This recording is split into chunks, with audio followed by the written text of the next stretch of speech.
I've made clear Attorney General Pam Bondi is working really hard, that we must get answers about the causes of these repeated attacks, and we're working very, very hard on that. The Trump administration will have no tolerance for terrorism or political violence, and that includes hate crimes against Christians, Jews, or anybody else. We're not going to allow it. And there was also a horrible killing recently in Charlotte, I talked about, and so many others, and we're going to get to the end of it. And, you know, when you have horrible killings, you have to take horrible actions. And the actions that we take are nothing. This cashless bail started a wave in our country where a killer kills somebody and is out on the street by the afternoon. In many cases, going out and killing again. Cashless bail. Now, why would that be? Why would one story demand 100 articles and another story 0 articles?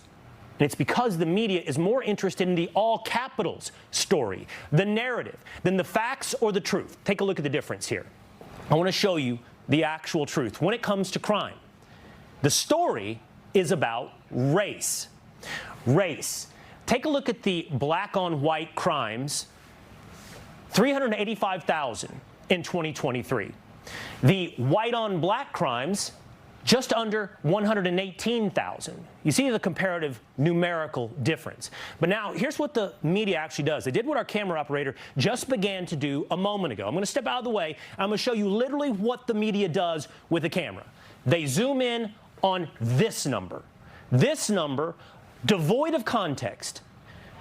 All right, guys, so we got to follow up on the tragic story out of Charlotte, North Carolina, involving the 23-year-old Ukrainian refugee, Iryna Zarutska, who was stabbed to death on a light rail train in Charlotte, North Carolina by 34-year-old suspect Decarlos Brown, who is a criminal, somebody that's been arrested like 14 times. Soon after being released from prison, he was accused of assaulting his sister. Clearly a guy that has a pattern of behavior to suggest that he is prone to violence. And most recently, as of earlier this year, he had a mental health incident in which a judge released him free and clear back into society to continue to be an agent of chaos after he was arrested for abusing the 9/11 system while making delusional claims of being controlled by, quote, man-made material inside his body after a welfare check. Okay, and he was, again, released at the time on a written promise to appear in court, aka he got a slap on the wrist. Okay, he got a slap on the wrist. The dude was clearly a crazy guy, evil guy as well too. Let's go ahead and just call it what it is, because that's what this was. This was an act of evil. Okay, and you know, I think that the system failed, right? The system failed big time. And the mainstream liberal media really did not want to cover this story. Okay, this story had been a story for probably at least a week now. Okay, and the media refused to cover it. But now some media outlets are covering it. Okay, a lot of them aren't. I don't think MSDNC has talked about this at all. Okay, I could be wrong about that, but I haven't seen anything from BS now. But we do have some outlets like, again, CNN and others that are covering it, but they're not happy about the fact they're covering it. And that's what we have to talk about here today, because the liberal media is outraged that MAGA backlash against this murderer caused them to have to cover a story that they clearly didn't want to cover. So without further ado, let's listen to CNN's coverage of this story, the basic coverage, and then we're going to get into Brian Stelter having a full-blown meltdown over the MAGA backlash against his murderer and the criticisms of the media refusing to cover the story for obvious reasons. We know why they don't want to talk about it is because it doesn't fit the racial narrative. So without further ado, let's go ahead and get into this. And new this morning, a heinous act captured on video. I want you to warn you that this is disturbing. It is very graphic. This is surveillance footage moments before a 23-year-old Ukrainian refugee was stabbed to death aboard a train in Charlotte, North Carolina. Now, after she boards the train in her work uniform, she sits in front of her alleged killer. And after a few moments, in a seemingly just random act, the suspect pulls out a knife and attacks her. Heartbreaking indeed. I want to go live to CNN's chief law enforcement and intelligence analyst, John Miller, who's joining us from New York. John, what do we know, first of all, about this horrible attack and the alleged assailant?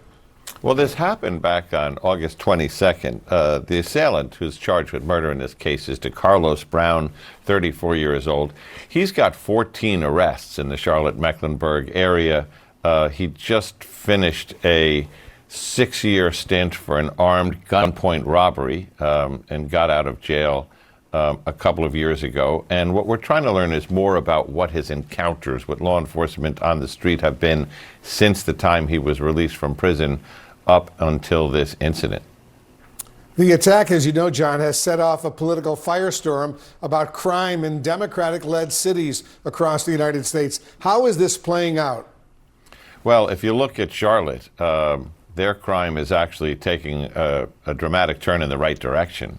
Their murders down 29% as of the July numbers I read through.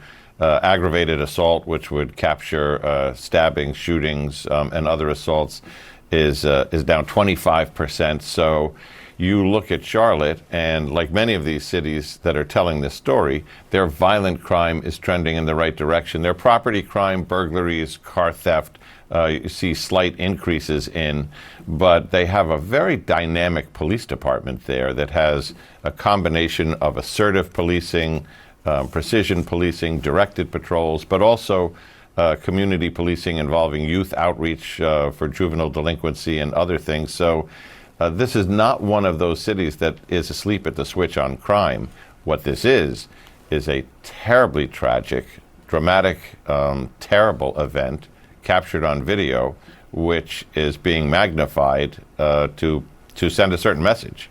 Yeah, so again, clearly you can see they're upset, they're mad, right? They're upset and they're mad about having to talk about something that we should be talking about in this country. We should have been talking about it a long time ago, which is the fact that you have the same pattern of behavior happening over and over and over again, where you have these individuals who all fit the same profile, attacking people, taking people's lives. And again, this is, something that is affecting everybody, right? And CNN doesn't want to cover it because the suspect happens to be black, right? Let's just be all the way 100. They don't want to cover it. They don't want to cover it when these individuals take the lives of black people. They don't want to cover it. When they take the lives of white people, they don't want to cover it. When they take the lives of anybody, they don't want to cover it, right? But let a white police officer or a white man take the life of a black person, they're all over it, right? They have no issues talking about it, right? Having a conversation about it. And that is what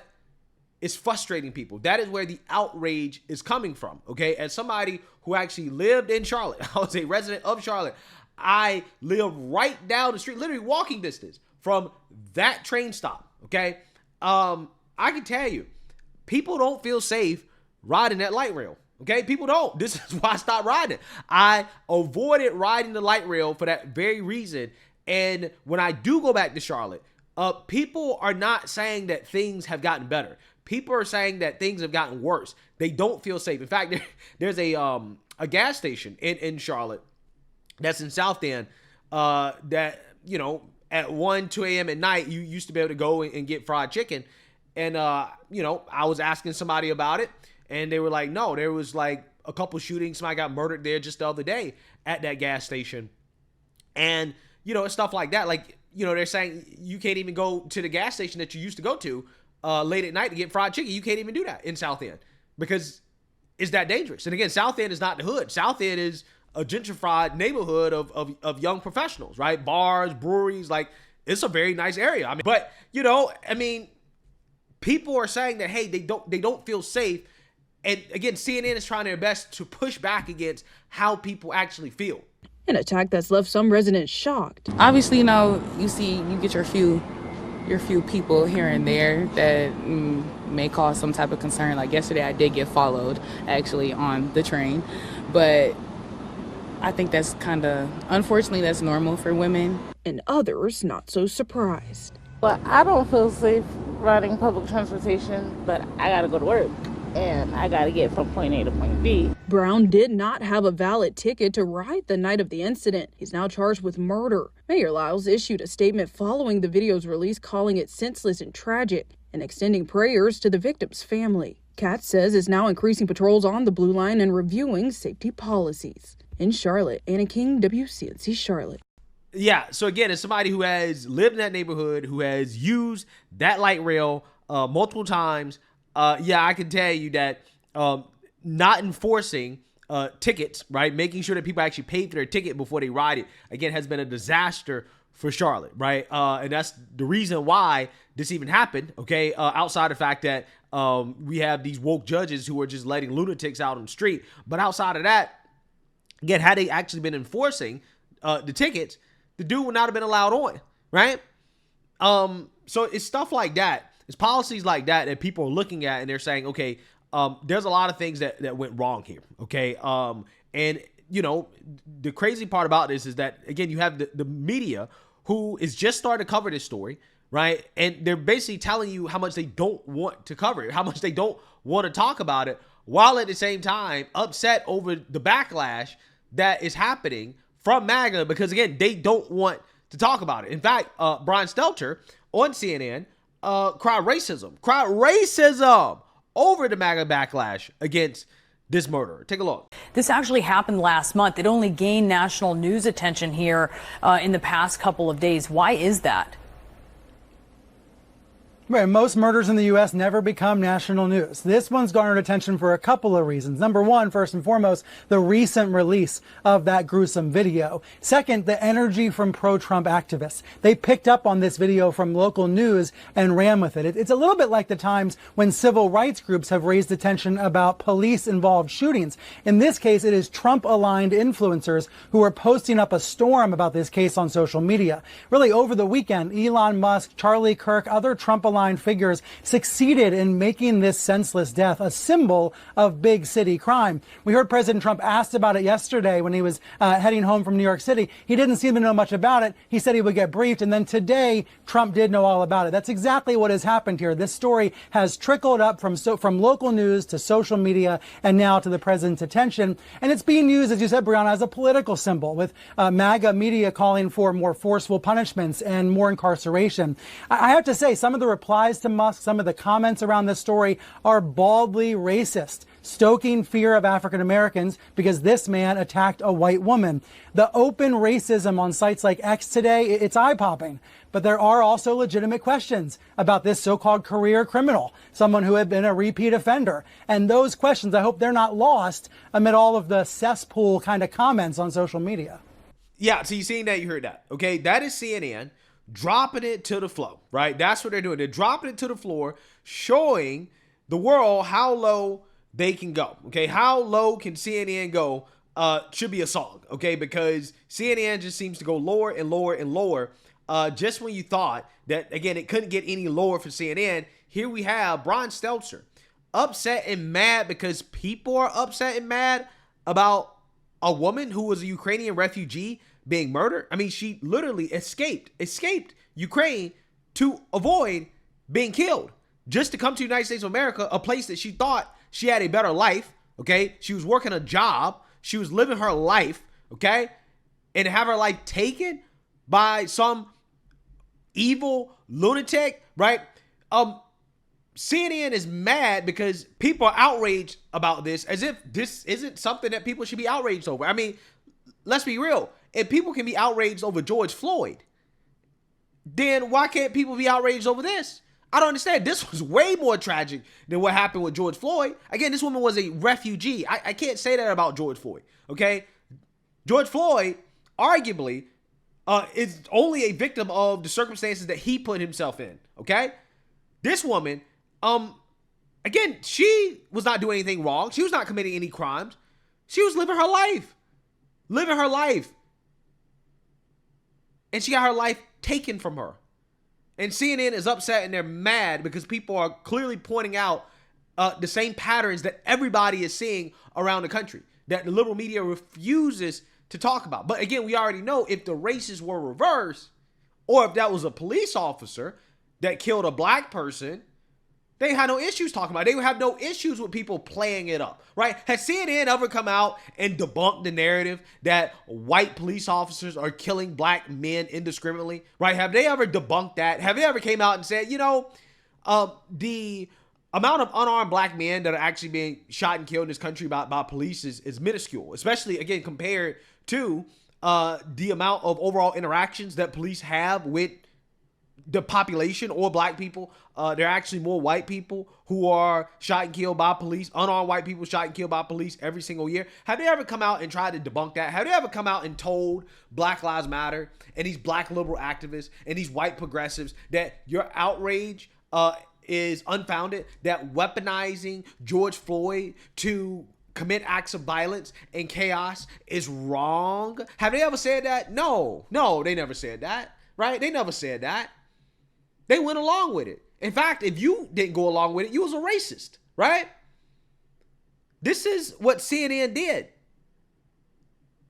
So now they're upset because MAGA has forced them to cover a story that they don't want to cover, a story that clearly they're concerned about the narrative that they're trying so hard to push, which is that crime is down. Again, this is disgusting, absolutely disgusting.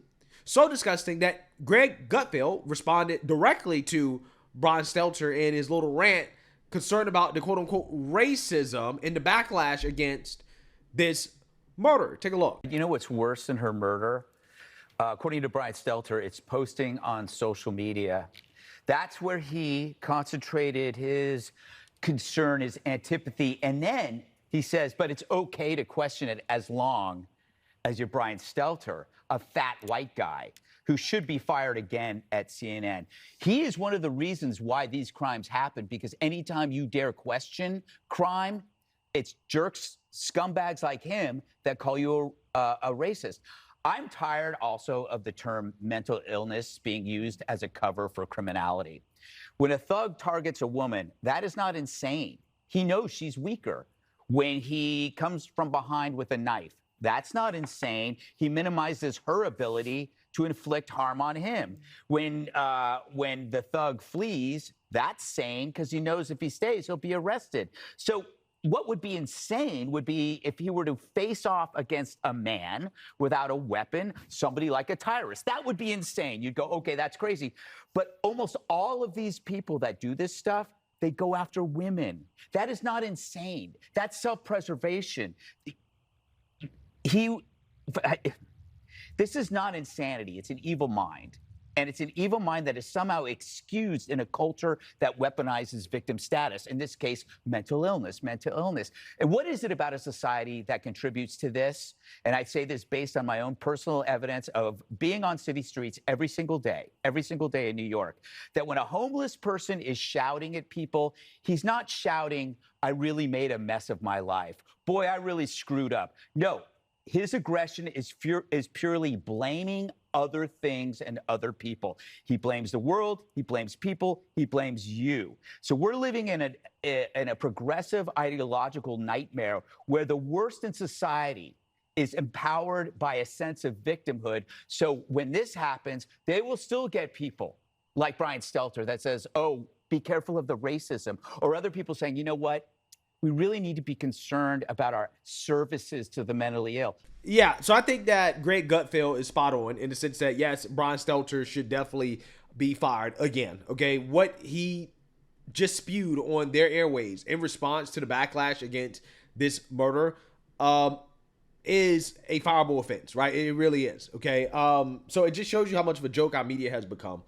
However, I want to expand a little bit more on this individual, okay? Because again, I think a lot of people are getting caught up on, you know, whether or not the guy was mentally ill. I think regardless of whether or not he was mentally ill, I think everybody can agree that this was an act of evil, okay? And if he was mentally ill, then he should have been locked up, right? He should not have been out on the streets. And if liberals want to get on board with opening back up mental asylums, I'll be totally fine with that, right? If that is where this leads, okay? Because, you know, these people don't want to talk about race. They don't want to talk about crime in these liberal cities. But hey, if they want to talk about what should we do with these insane people, right? Then yeah, I'm open to having that conversation because again, this person should have been locked up, right? He should have been locked up and the key should have been thrown away a long time ago. We actually have an update from the mother of this individual. She spoke to a news reporter, and she says she's not making excuses for her son. She says, quote, what he did was atrocious. It was horrible, and it was wrong. The point of her speaking isn't to make her son out to be a victim. He's not. She says she wanted to speak about the arrest to highlight how the system failed and things got to this point.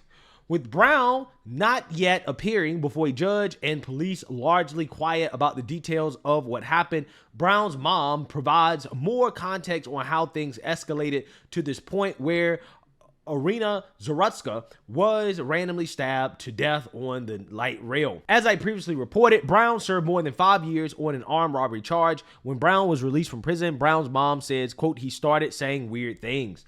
She says she got Brown evaluated, but his behavior became aggressive, so she got an involuntary commitment order from the courts. He was placed under psychiatric monitoring for 2 weeks and diagnosed with schizophrenia. But after he was released, she says Brown became so aggressive, she had to kick him out. He became homeless. Yeah, so again, this guy was a threat to his family.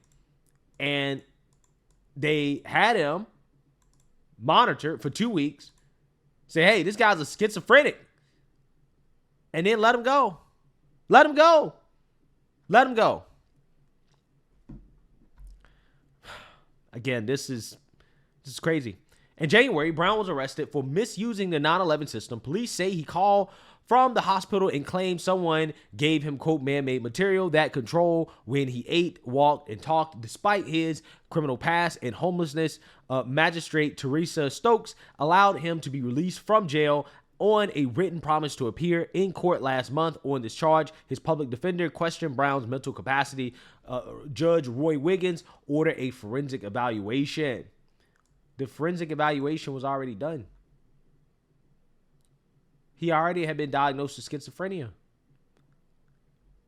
He got kicked out of the mother's home because he's too violent. Even his mom said, nah, this dude is too violent for me.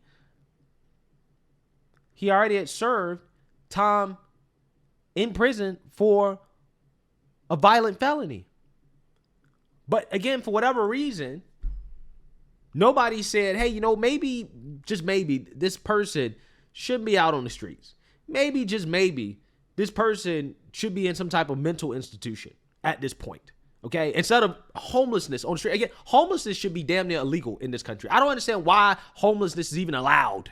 Okay? In the sense that we let people out on the streets, especially in these cities. Okay?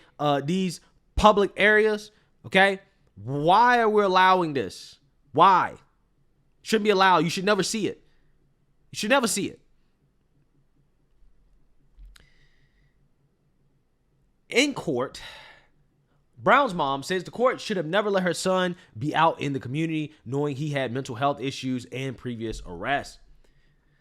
CMPD's community policing team was well acquainted with Brown. They encountered him 3 times in 2024 and referred him to resources each time. CMPD has still not answered my questions asking what these resources are, if he accepted any of them, if police have any recourse, if they keep encountering someone who refuses help, and why Brown wasn't arrested if he was accused of criminal activity. Yeah, so again, that's the problem.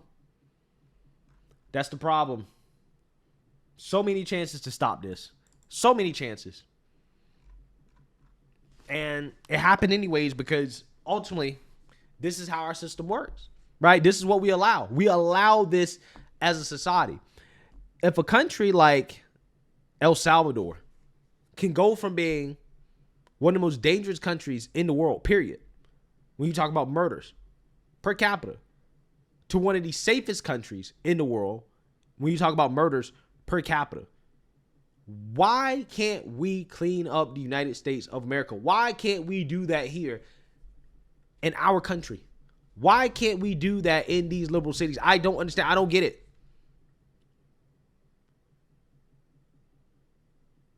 This is not how we should be living in 2025. We should not have to live like this.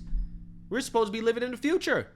The future is not supposed to include this type of violence and chaos, this insanity in our major cities.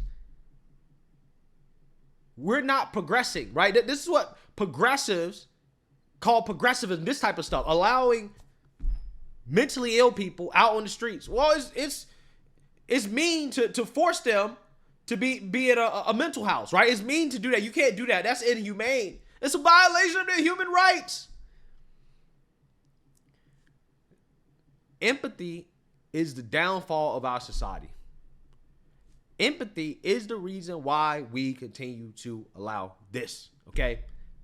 At some point, we have to say enough is enough. We don't care about your tears. We don't care about you boo-hooing and crying about human rights and all of this nonsense that you want to talk about. We're going to crack down on crime. We're getting the thugs, the criminals, the gang members, the agents of chaos, the menaces to society. We're getting them off the streets permanently. They're gone, okay? At some point, that decision has to be made for us to make real progression as a society. But until then, we're going backwards.